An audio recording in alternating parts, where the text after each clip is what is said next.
The fall of Bashar al-Assad, the long-term dictator of Syria. A few thoughts that I thought it would be worthwhile to share with my friends. History has seen the rise and fall of many a dictator. The pattern is sickeningly familiar and repetitive, but nobody seems to be the wiser for all that.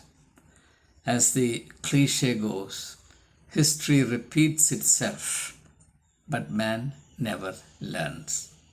And to the extent that we don't learn from our experiences, either at the individual level or at the collective level, the pattern of mistake or mistakes, if you like, is likely to repeat itself ad nauseum. Somehow it's not given to human nature, barring some rare and glorious exceptions, to learn from experience and to correct one's understanding and choices. So what is happening in Syria is nothing unusual. It's been long delayed, but it should have been expected any time. And I'm not at all surprised by the quickness and ease with which the rebel forces, an assortment of rebel forces, overwhelmed Damascus. I don't want to go into the minutiae or the particular details of the various anti-government forces, opposition forces that have together brought about the downfall of President Bashar al-Assad. What I want to do here,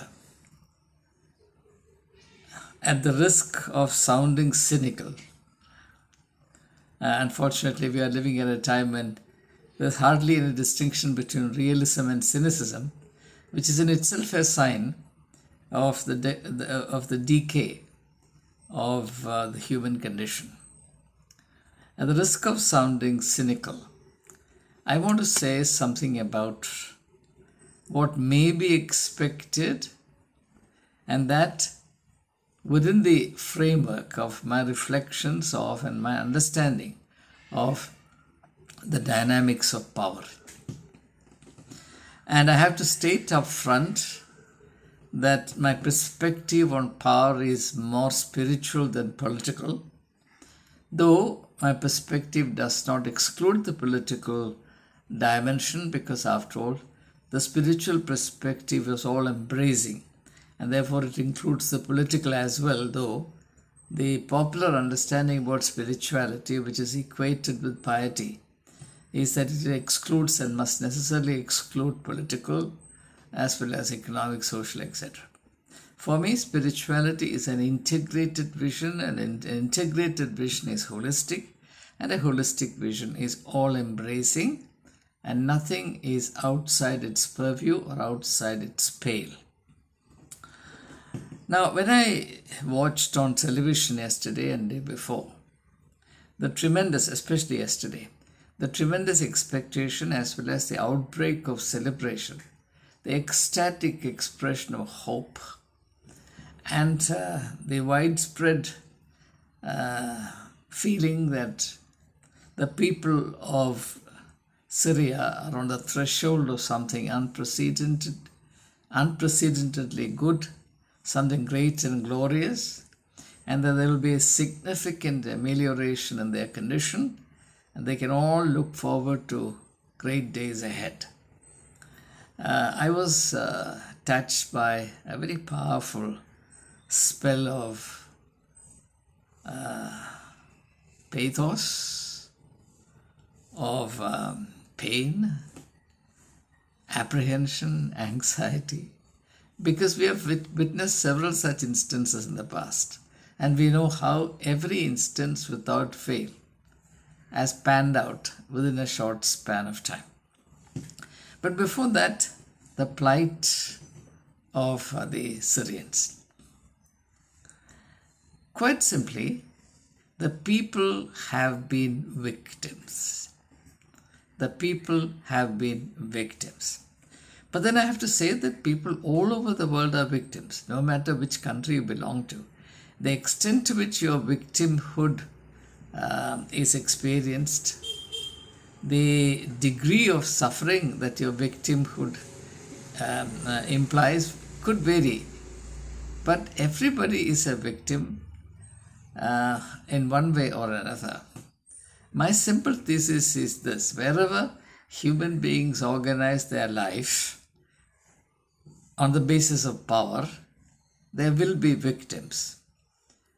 The genius of power is in creating victims, because power is worthwhile only to the extent that it allows a tiny handful of people to exercise their psychological need to control and exercise hegemony over the life of others.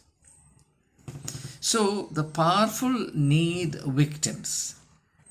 You remove victims from the equation of power, then power looks very attractive.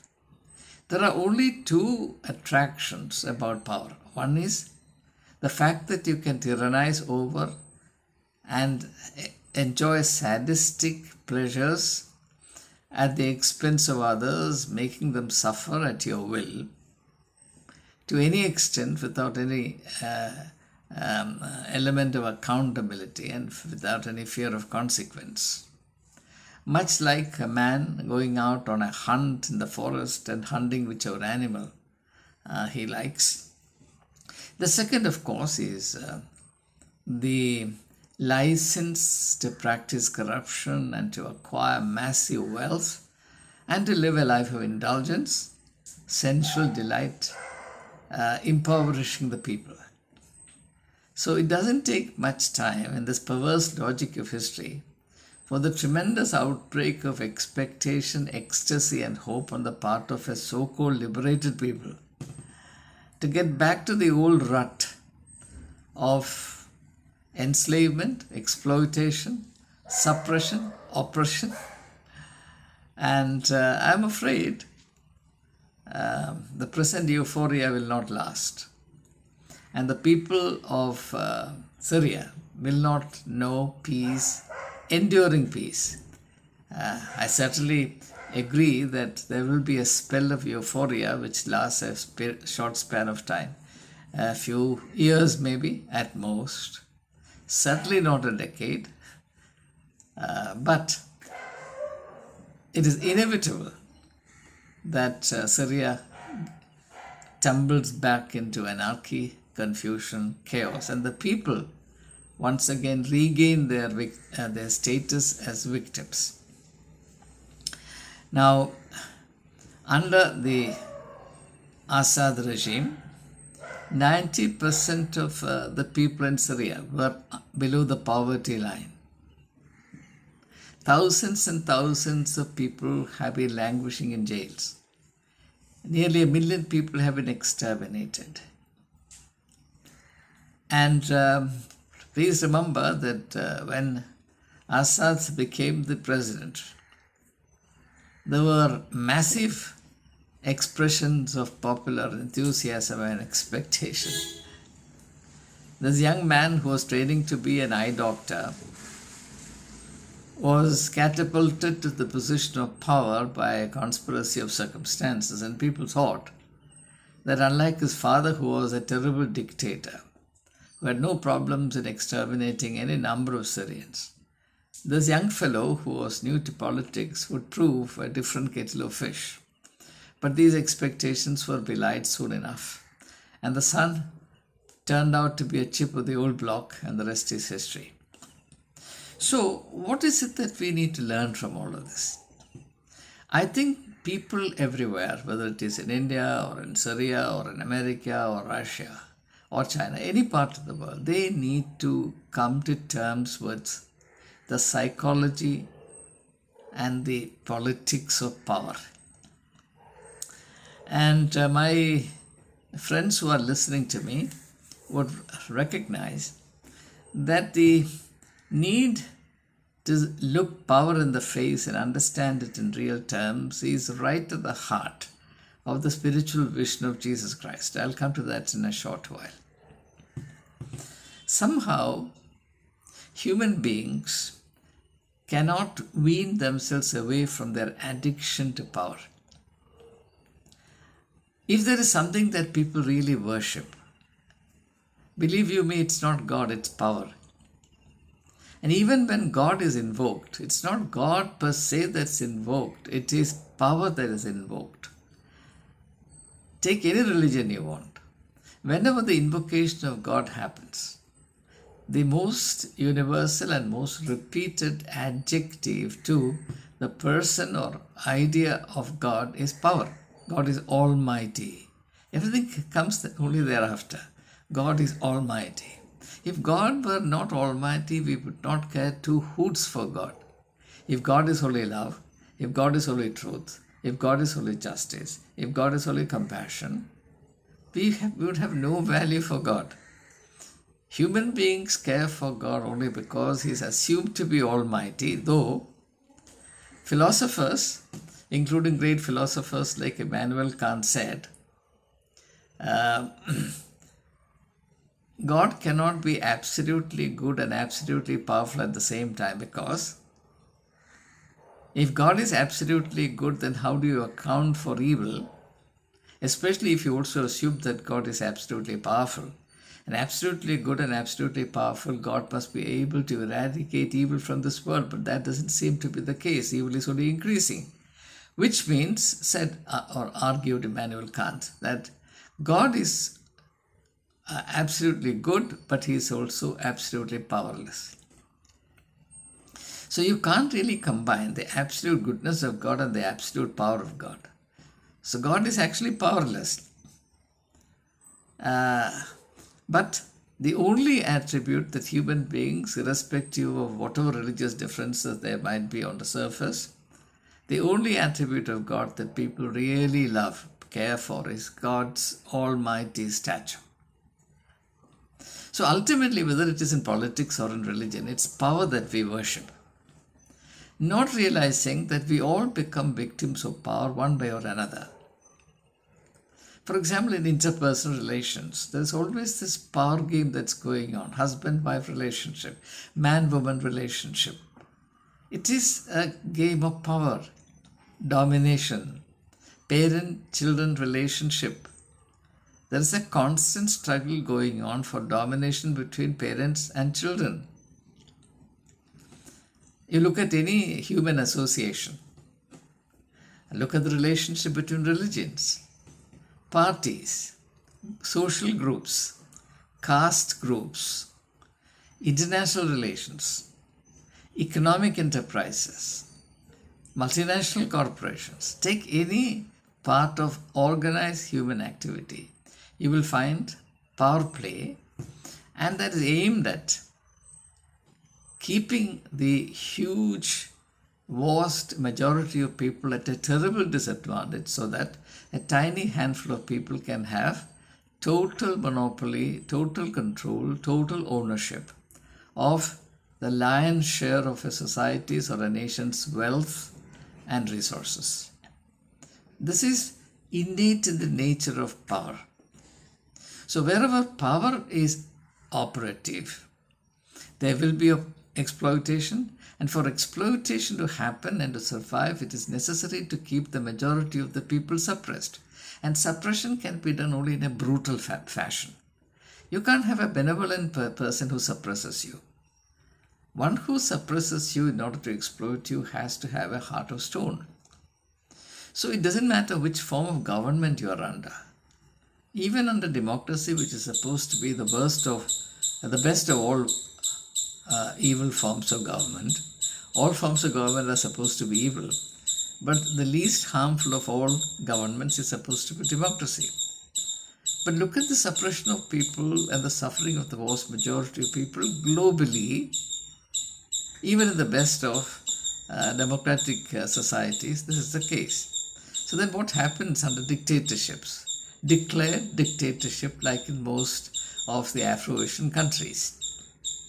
So, the main issue that the tremendously significant developments that have taken place at an unprecedented pace that surprises everyone to this moment. The main issue from my perspective that the Syrian scenario poses to all of us who are outside this framework of misery for the time being is the question of power. Now, I said a short while ago that the question of power has a very prominent place in the spiritual vision of Jesus Christ. Now, if you think of the third temptation of Jesus, Satan leads Jesus to the top of a mountain, shows him the glories of the nations and says, "Bend down and worship me and I'll give you all of that on a platter." Why did Jesus refuse to fall into that trap? Because what Satan was trying to do was to tempt Jesus into the deadly logic of power. And the moment a person succumbs to the logic of power, he becomes anti-people. Please understand this pattern. A person who is power crazy can never care for the people. Though unfortunately in our times, because of the power of propaganda, millions and millions of people, in fact billions of people, are being made to believe that the most power crazy man is the most caring leader for the people. I can't think of a stupidity and a mistake more terrible, more dangerous than this. Do you want to understand a potential danger? Just consider this. How power crazy is the man who is trying to be your leader forever. Think of Putin in Russia. Only he has the right to be the president of Russia. And look at the life of the people. They are in slavery. They are in complete unfreedom. So Putin can be free and in control only if the rest of Russia is reduced to slavery. And he has exercised such complete control over Russia that nobody can even aspire to contest against him,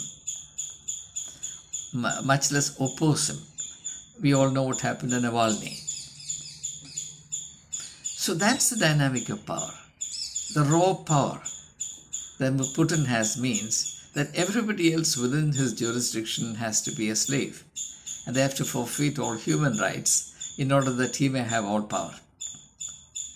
So, unless and until a people, whether they are Syrians, whether they are Israelis, whether they are Indians, whether they are Americans, whether they are Chinese, or whichever country, unless a people, for God's sake, bother to understand the dynamics of power, the pitfalls of power, the perversity and the satanic genius of power from a perspective of spiritual discernment, spiritual wisdom, nothing less will do. They are assuredly unlikely to be delivered from this chain of misery which they will bring down upon themselves. People will create a great hero out of a rascal, thinking that their hopes and aspirations will be fulfilled by this crook of a fellow. And he, the moment he is ensconced in the seat of power, begins to play his game. And the assured victims of his game are his own people. Please understand that dictators torment their own people. They are good to people outside their jurisdiction. They project a very good and benign image of themselves outside of their society, outside their national boundaries.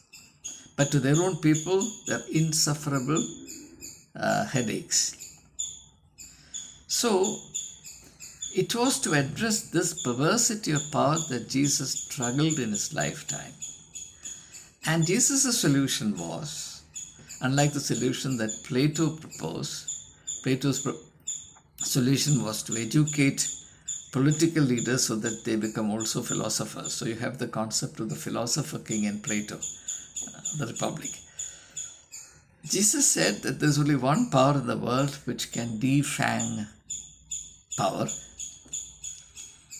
or detoxify power, and that's the power of love. That's why Jesus both embodied love as well as gave the commandment to love one another. Jesus said, a new commandment I give to you, that you love one another. And yet, a religion has been created in His name and created entirely according to the pattern of the world, and the pattern of the world is power. So much so, the culture of love that Jesus came to propagate, which is the culture of the kingdom of God, has been successfully supplanted by Christians with the culture of power and profit and money, with what consequences there are there for all people to see. So politics is a more virulent form of the aberrations of power that we find at work in religion. The only difference is that the state is in complete control over the technology of violence and is therefore able to practice cruelty, violence, oppression, and mass extermination of people on a scale that the leaders of religion cannot. Therefore, what happens is that leaders of religion or religious leaders develop an unholy nexus with political leaders so that they can get their agendas done by proxy, that is, using political leaders as their agents. And you see that pattern in the crucifixion of Jesus Christ. Caiaphas, the high priest, could not have exterminated Jesus Christ. That authority rested with Pontius Pilate. So he strikes a deal. He strikes a deal of friendship, if you like, with the agent of domination, the real enslaving agent, in order to crucify the man who came to set them free. This is the logic of power. And unless and until people globally understand, distribute the truth of the human condition, the human mind, human nature, the psychology and the nature of humankind, there will be no change, no breakthrough in this arrangement of domination, exploitation, suppression, slavery. One dictator will be substituted by another. One form of slavery will give way to another. The people in their billions will continue to suffer, and the kind of freedom that they hope they would enjoy will forever be receding from them, and one set of people will become the sole enemies of the freedoms of all the rest of the people, because the psychology of power breeds gross insecurity, and people who suffer from insecurity experience an imperious need to treat their insecurity. And the only way they know to treat their insecurity and purchase for themselves a spell of peace at a heavy price is by either exterminating all those they consider to be threats to their interests, or by degrading them to an extent and keeping them suppressed for as long as they can. The vast majority of the people who are otherwise likely to stand in their way. Here I must close with one final word of clarification. One of the terrible misconceptions prevalent all over the world is that the enemy of one religious group is another religious group. I can't think of a more stupid notion than this. Think of Syria. It is not a fight between Muslims and Christians, or Muslims and Jews, or Muslims and Hindus. Think of the war or situation in Iraq. Think of the situation in Ireland. It was not a fight between Christians and Muslims. It was a fight only between Christians. Think of the decades of war between France and England. Two Christian denominations were fighting to the last man standing, a bleeding war. Of course, there are exceptions like the Crusades, etc. But the real motive of the Crusades is a different matter. It's not really a religious issue, it was a political issue. It originated from the politics of Europe at that time, but more of that on a future occasion. In India, the suppression of Buddhism by Hinduism. Now, if you think of, or in Kerala, the absolutely unedifying conflict between the Orthodox Church and the Jacobite Church, or two factions within the Syrian,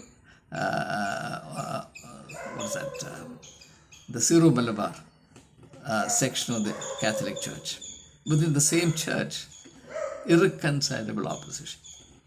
So it is not, the real plague spot is not religion. The real plague spot is not power as such. It is power when it is vitiated by religion. And religion is hijacked by a small group of people. It is used against anybody who stands in the way. If a group of Christians happen to snatch power, they will persecute fellow Christians if they think that they stand in the way of their interests. They'll persecute Muslims and Hindus also if they think that. So there's no difference in religion at that point. What is important is that a particular religion has been used or is being used in order to sanctify power and to legitimize a situation that otherwise cannot be justified. So once religion gets mixed up with power, it becomes necessarily a context of a framework of oppression and exploitation. And it doesn't matter which religion you belong to. And therefore, unless and until the issue of power is faced squarely and a mechanism for dealing with its demonic instincts is developed and popularized, humanity will not live in peace. And that's why Jesus said, "My peace I give to you, but not as the world gives," because the way the world understands peace is in terms of power. Therefore, you have the Second World War being fought as a war to end all wars and to make the world safe for peace. And we know to what extent peace has prevailed in the world after the Second World War. And as St. Augustine said a long, long time ago, he said, people will preach peace and prepare for war at the same time. That's the way of the world. That's because the world is addicted to power. And unless and until the world is healed of this addiction, this deadly, diabolic addiction to power, there will be no peace in the world. There will be no freedom for human beings. No justice will be practiced.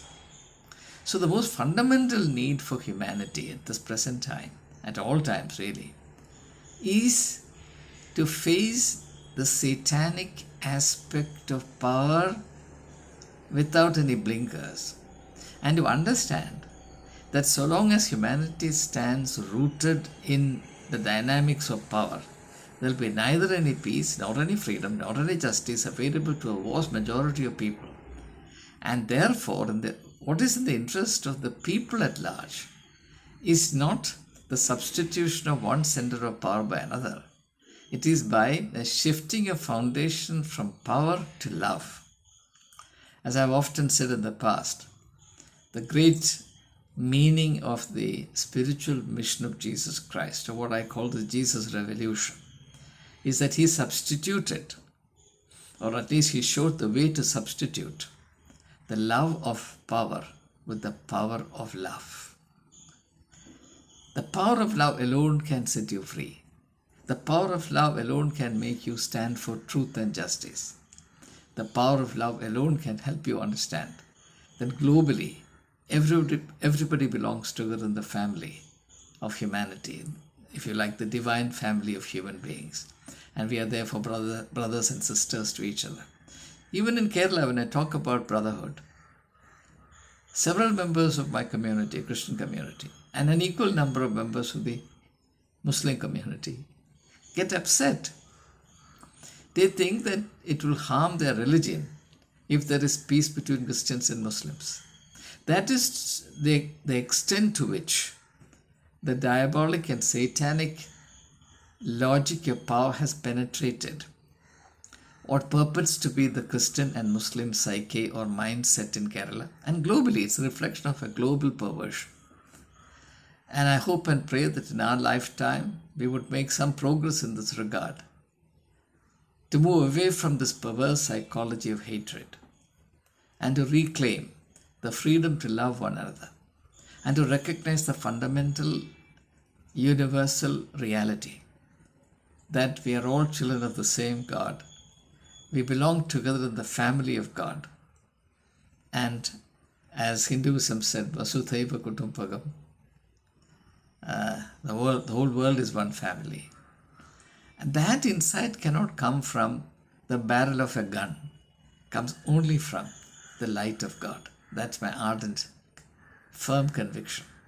And therefore, what I see very clearly in the context of the developments in Syria is not really the prospect of peace, unending peace in Syria, simply because an assortment of rebel forces have managed to overthrow the oppressive regime.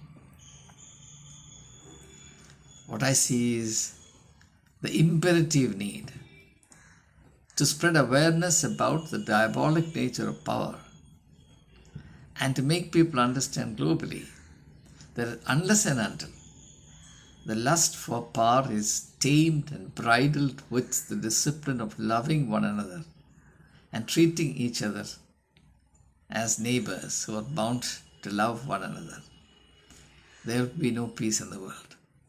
To establish enduring peace in the world, we don't need any rocket science. We don't need any strange, exotic, unprecedented knowledge. We need only one thing. If one dictum can be practiced universally, sincerely, consistently, there will be enduring peace in the world. And that is, love your neighbor as yourself.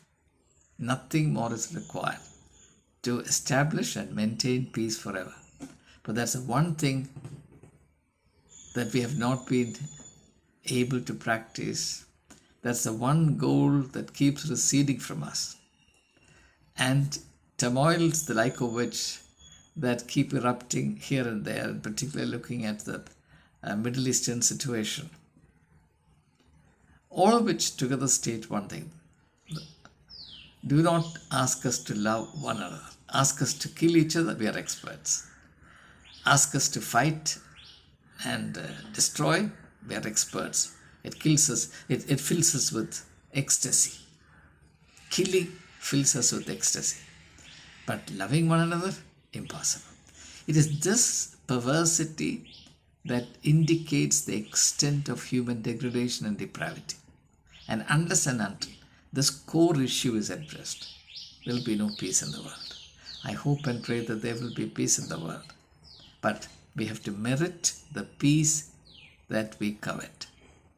And the only way we can do that is by growing in the capacity to cultivate and grow in the capacity to love one another. All the very best. And I wish the people of Syria both wisdom and peace, that they may learn from their past mistakes and together create a culture of mutual love and respect. Thank you. All the very best.